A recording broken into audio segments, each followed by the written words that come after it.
à toutes et tous et bienvenue dans cette vidéo de la semaine, une vidéo de transit puisqu'on fait le passage entre le mois de juin et le mois de juillet. Donc le 28 juin, 4 juillet, restez jusqu'à la fin si vous voulez bien, parce que à la fin vous aurez le choix entre trois cartes pour un petit message de l'oracle au quotidien. Voilà. Alors, que nous réservent ces énergies? Les deux cartes de la voix de l'émeraude sont sorties à l'envers. Donc, inversé, nous avons la chrysalide et la fluorite arc-en-ciel. Et la chrysalide, ces deux cartes en fait nous indiquent une espèce de fragilité, d'isolement,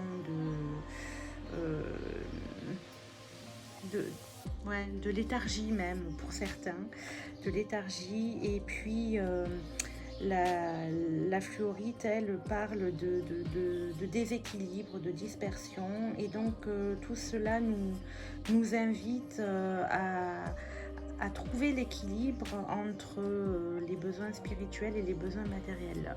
On a déjà eu ça, je crois, en début de mois.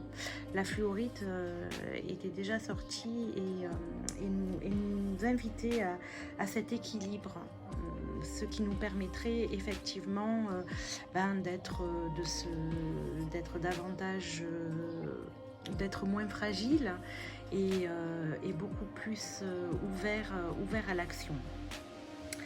Alors on va aller voir ce que nous dit le tirage de l'inconscient avec le tarot.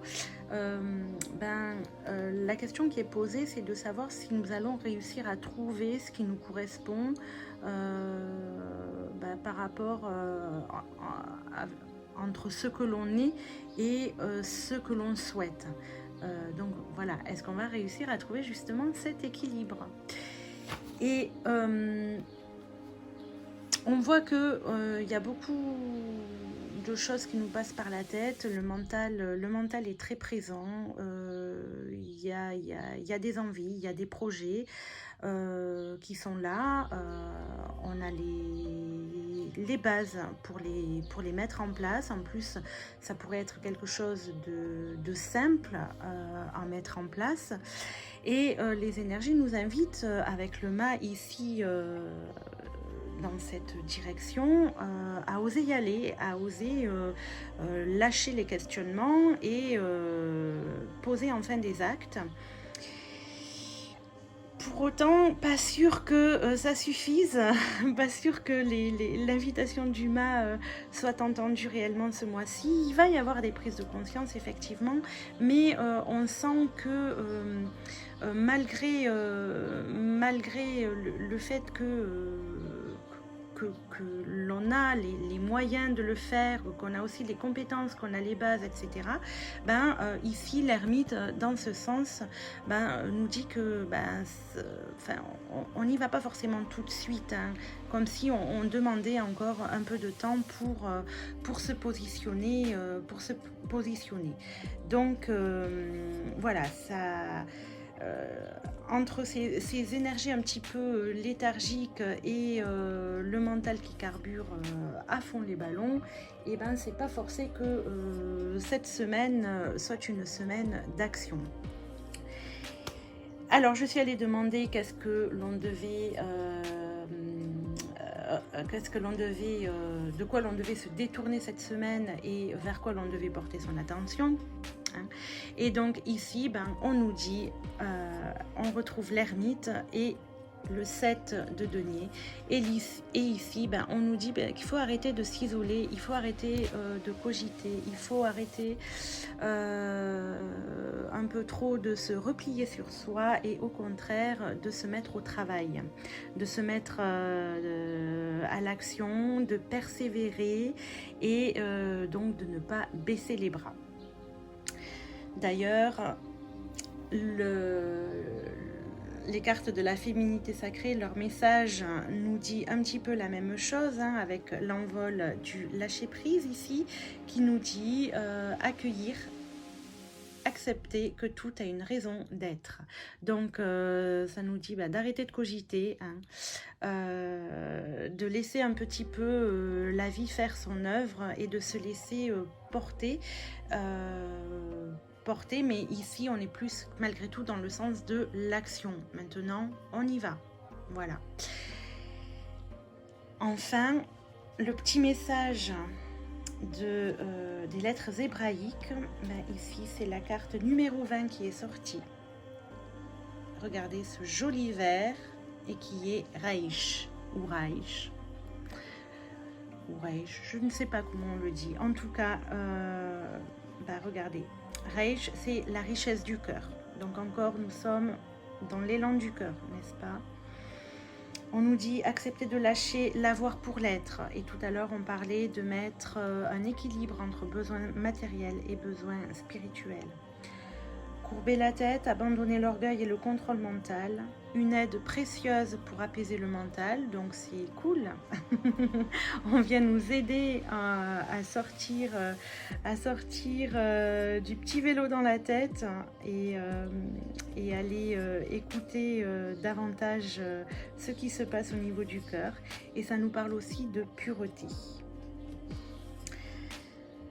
Alors, on nous dit que l'intelligence du cœur, c'est déjouer les pièges des apparences. Plonger dans le rayonnement émeraude de Reich nous permet de lâcher le mental et les fonctionnements de l'intellect pour laisser s'épanouir notre intuition et entendre les messages de notre être de lumière.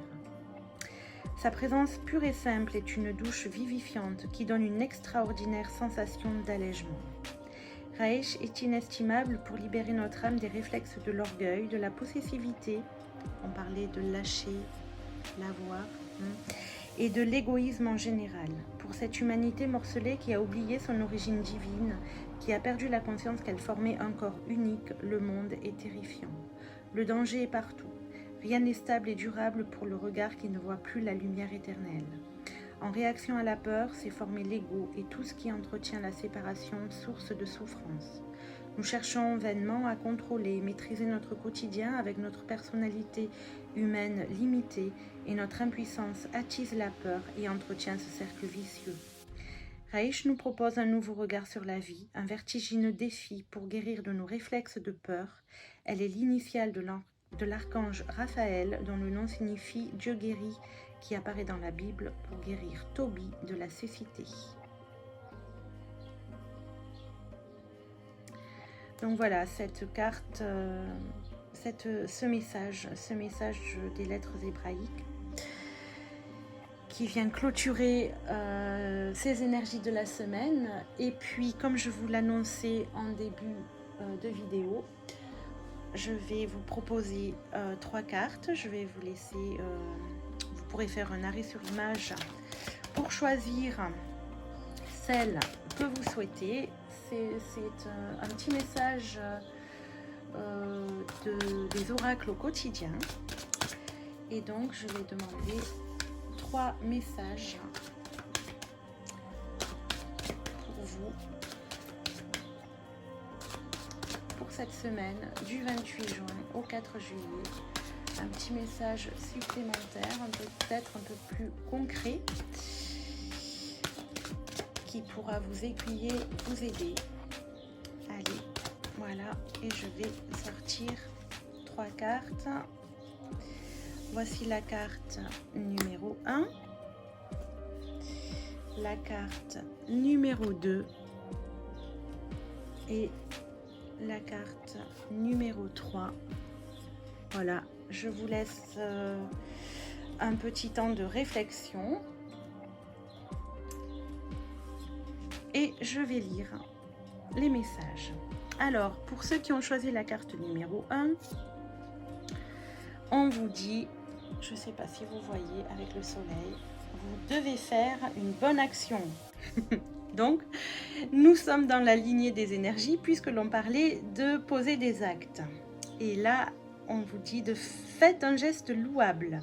Une personne près de vous semble avoir besoin de votre présence ou de vos connaissances. Soyez spontané, ne vous questionnez pas. Donc encore une fois, lâchez le mental. Vous accomplirez une belle action. Votre savoir sera utile et l'on vous remerciera. Tendez la main à des gens qui en ont besoin. C'est un bon moment pour vous inscrire à une activité bénévole. Pourquoi pas? Offrez votre temps, de l'argent ou des conseils. Voilà. Voilà donc pour ceux qui ont choisi la carte numéro 1. Ceux qui ont choisi la carte numéro 2, nous avons retrouvé votre enfant intérieur. Donc ici, c'est de nouveau dans la lignée des énergies, puisque l'on vous demande d'arrêter de cogiter et d'aller dans la spontanéité.